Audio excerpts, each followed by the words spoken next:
Next up in the Sidney Lumet box set is The Offence from 1973. Now, I spoke about this movie a number of years ago. I watched it after Sean Connery's death. It was a movie that I hadn't seen before, and I was just gobsmacked. And even watching it this time around, I am 100% sure that this is Connery's best performance.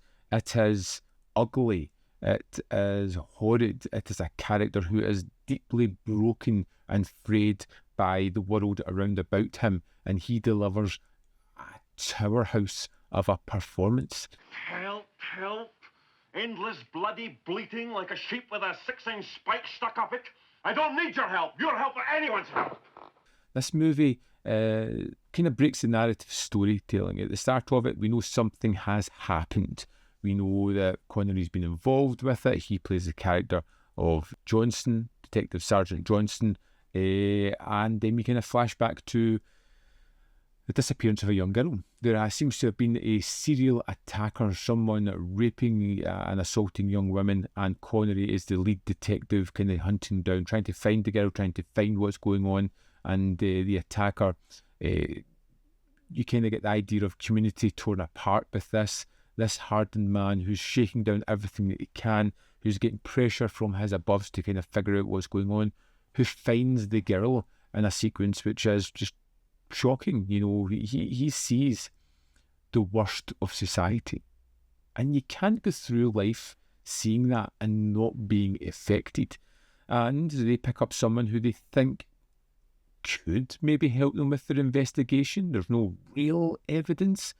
And when Connery is talking to him, things get out of hand and he beats the suspect.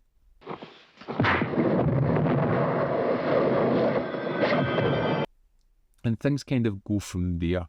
But there are some wonderful sequences in this movie that make it a dark, twisted, unsettling film. I think the setup for the film is uncomfortable. You feel as if there is a kind of seedy and lascivious nature about the film. There is a sequence which I think kind of epitomises everything, where we get our character just driving home.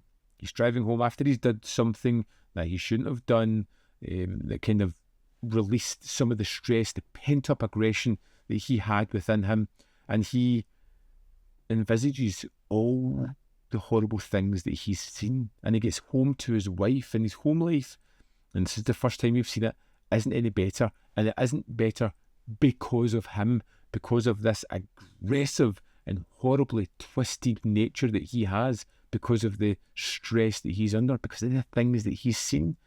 He is horrendous towards his wife, demeaning, insulting, pushing her away. You look such a mess, do you know that? Such a bloody mess. I mean, look at you. I've never seen... What happened to you?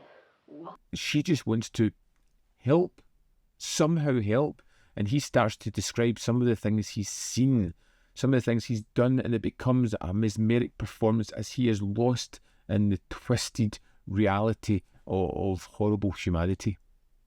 And it can't help but be affecting. It's a powerful, powerful sequence with some great performances at the heart of it.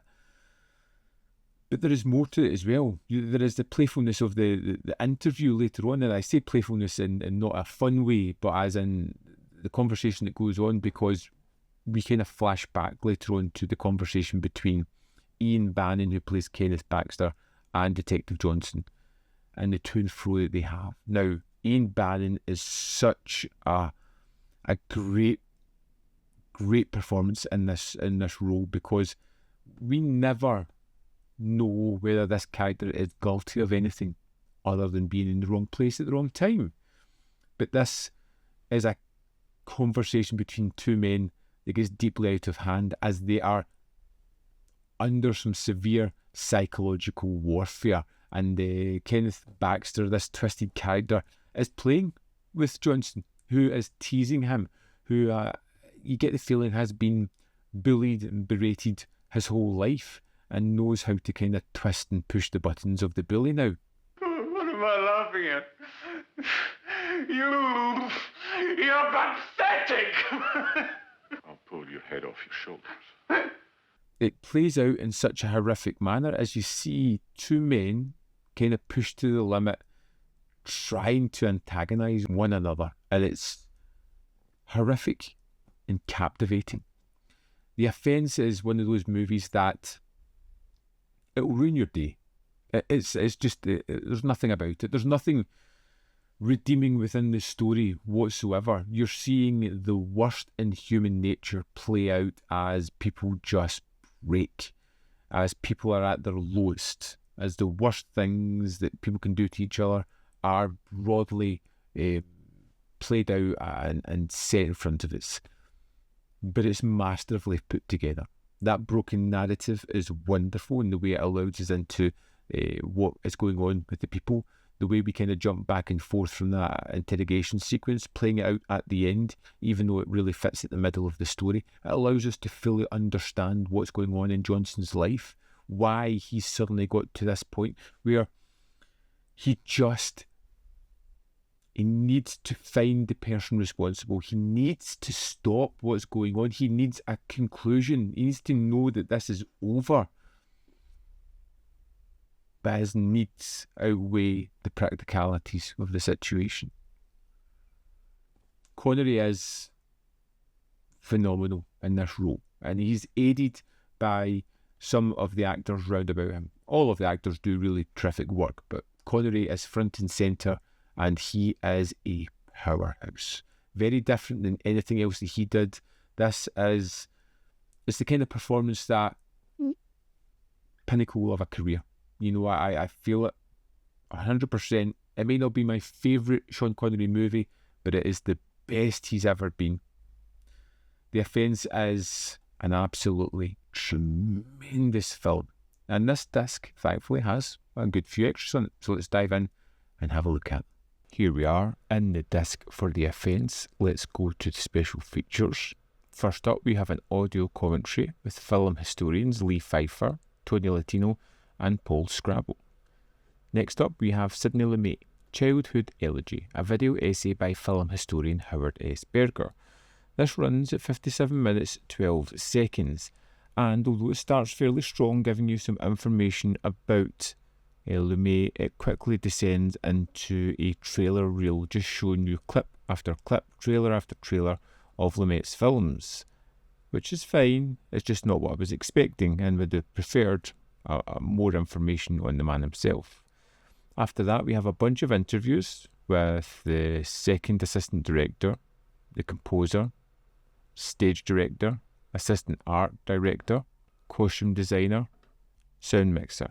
And these all range from 6 minutes to 15 minutes. Some of them are more intriguing than others. They all kind of look back at this project, kind of talking about how it was made and their aspect of working upon it. Sometimes there's some funny anecdotal stories of people telling tales and forgetting exactly what they're talking about and having to backtrack to go over other information. There's nice additions to this one. Finally, we have the theatrical trailer, and that's the extras for The Offence. I feel as if there could have been more on here, more information about the film, because I feel as if it's such a great film to talk about, and there's just not enough to really complement the material as I would hoped for. There we have it. The Offence, if I haven't made it clear already, I think this is a phenomenal movie, one that you need to search out, one that I think has almost been kind of lost a little bit. It's never talked about as much as it should be, and it is wonderful.